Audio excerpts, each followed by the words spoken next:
Hey worlders, welcome back to my channel. My name is Emma and I've been doing some serious thinking the last few weeks, and I actually kind of hinted at this in my Black Friday haul, but I think I am actually going to do something I said I never was going to do on this channel, and I was going to make it a niche channel. But it's like two niches that go really like hand in hand with one another, and it is AuthorTube and BookTube. I think I am going to focus my videos much more on those two niches. I'm still going to do my annual Black Friday haul because I love it. And I might throw some other videos in here or there because there's something that sparks my interest and I think that I would make a good video on it. But for the most part, I'm really going to focus on those two niches. I think having a focus on the channel is going to help me. But I've also kind of told myself that if it doesn't work this time, I'm done. I am no longer going to try and be successful on YouTube because I'm sick of starting and failing and starting and failing and starting and failing. One thing I know about myself is that I'm not good at not being good at things. Like, I am that person that if I'm going to do it, I want to be good at it. And it's not that I think that I'm a spectacular YouTube video maker person. Clearly I can't talk. But just constantly starting over again feels almost like failing to me, even though it's not, and it's just not something that I want to continue doing. So I'm kind of giving this as my last shot chance. I don't think going into 2021 we're gonna see another, hey guys, I'm gonna try again. I have more of like a personal goal I've given myself when it comes to this that I'm not gonna share with you guys in case it doesn't work, but you guys may start to notice patterns on my channel and things like that. But that's kind of what YouTube is going to become for me. With that being said, I kind of hinted at this video in a past video, which was my Black Friday haul, and I knew it was going to be kind of short. Like, I'm looking at my timestamp right over here, and it's saying I've only talked for 2.5 minutes, which is kind of amazing considering that I like to talk. But I figured I would share my reading and writing goals for 2020 in this video.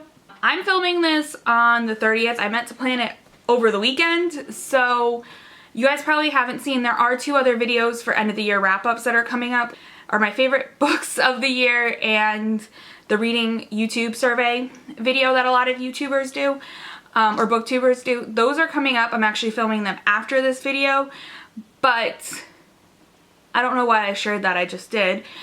Let's get started with my goals. I have all the notes on my phone per usual, so if I'm looking down, we all know I suck at looking at the camera, so don't worry, I will look back up at you. I'm going to start with my reading goals. This year I did horrible with my reading goal. I set my reading goal like in a similar pattern every year, and I actually went through a reading slump. I think it was August to November that I did not finish a single book.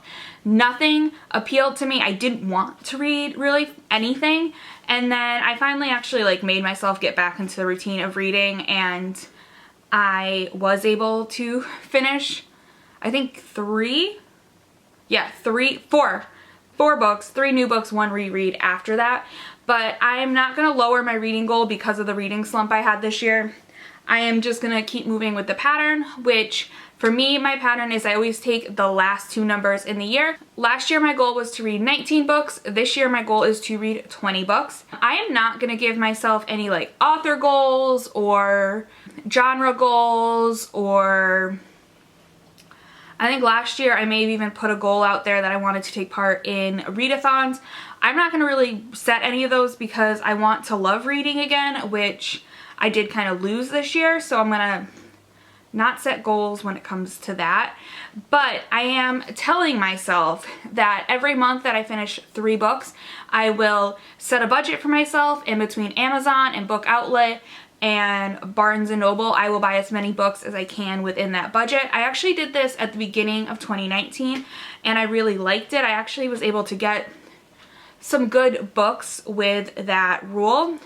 But something else I'm also going to be doing is I'm going to be hitting up, I know that for where I live it's called Savers. I know that in like Canada it's Value Village, but the thrift stores, I want to go and check out more thrift stores for books. I actually did this a few weeks ago and I was able to get like 5 books for, I want to say like $9. Like it was less, maybe it was a little more, maybe it was like $11, but it was less than what I normally would pay at like a Barnes & Noble for one book.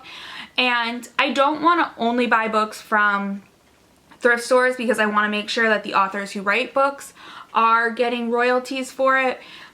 But the book market is so expensive that I want to go there a little bit more. It's not going to be a regular thing. It might be like an every other month or like every 3 month go and just go on a spree. I actually have to bring all the books that I'm unhauling in the beginning of January. I unhaul at the end of the year all the books that I don't want. So when I drop those off, I'm going to go in and check it out. Those, I believe, are all of my reading goals. Like I said, I'm not really giving myself a lot of reading goals. Let me just double check though. Alright, yeah. So the next goal I actually am going to go over is my writing goal, and hold on one second. So I want to say at the beginning of 2019, sometime in 2019, I decided that I really wanted to take my writing aspirations seriously, and I started really focusing in on writing. I've been giving myself personal deadlines. I try to make sure I'm writing multiple times a week. I need to get better on it. I need to build a better writing routine, but I really have started taking things seriously. So I actually like sat down and mapped out the ideal 2020. And it's color coordinated and all of that, but this is ideally how long I would want projects to take in 2020. And I'll be honest with you guys, this is probably way too ideal and I'm probably overshooting with my goals, but I think that actually is going to help me more. It's going to motivate me a little bit more. So I did create my goals based off of my ideal 2020 writing year, and my projects are actually color coordinated.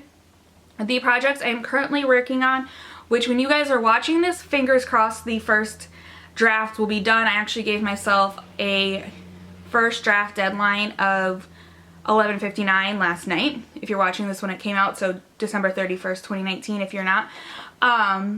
And I'm one of those people, I like to give myself breaks between different steps of novel writing, but I don't want to be like not working on anything. So I do have an idea of what I want my next story to be, but I'm not going to announce it. I'm going to do a writing update, so I might announce it in that, and I actually want to do a writing vlog for the day I start outlining. I also do the snowflake method for outlining, which is a really intensive multi-step outline that I think actually is closer to like what Kate Kavanaugh looks at as like a zero draft, because you get all of your ideas out, but it's just a lot more structured than her zero draft, I think. I don't know. I understand her zero draft, but like in my mind, like my snowflake method is kind of akin to her zero draft, even though they aren't the same thing, if that makes sense. So I do take breaks typically between doing the snowflake method and draft 1. For the project I'm currently working on, which is a Project Mary song, I want to do 2 more drafts in 2020, so draft 2 and draft 3, and by the end of 2020 I would like to be preparing for beta readers. The next project that I think I know what it is, but like I said, I'm not announcing it. I want to do the snowflake outline, zero draft kind of thing, and I want to have 1 completed real draft. I do plan to participate in both Camp NaNoWriMo in April and July, as well as traditional NaNoWriMo in November. As of right now, I do not foresee myself being a rebel in November and working on one of those 2 projects. I did really enjoy winning and succeeding at NaNoWriMo as like a normal NaNoWriMo participant this year. So I do think that I will be doing another NaNoWriMo this coming November. This can honestly change. That goal is the one that I'm most loose with. If I find myself like really backed up and I'm just like, you want to know what, I'm just going to work on one of the other 2 projects in November, that's fine. I'll figure it out. But I do want to participate in all 3 nanos. And then the other things I want to do is make writing friends. I recently started a writing Instagram. I will leave my handle like right here on my hand. But I'm trying to make more friends. I have a few, but especially when it comes to like beta reading, I want to find like a diverse group of beta readers. So I think I need to start working on making writing friends now, so that when it comes to beta reading, I will have a more, what's the word I'm looking for? More diverse group of readers. And I also just want to make friends with people who write. Like, it takes some time. And something else that I've noticed, like, I'm a contemporary writer, and a lot of YouTube and Instagram are more like sci-fi and fantasy.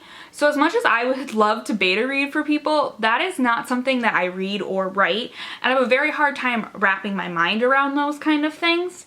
I am doing a beta reading right now, and it's dystopian, which is a little out of my comfort zone, so I'm nervous and I'm excited, but I want to try to find people who do like to read contemporary work. So if you like to read contemporary work, or you do like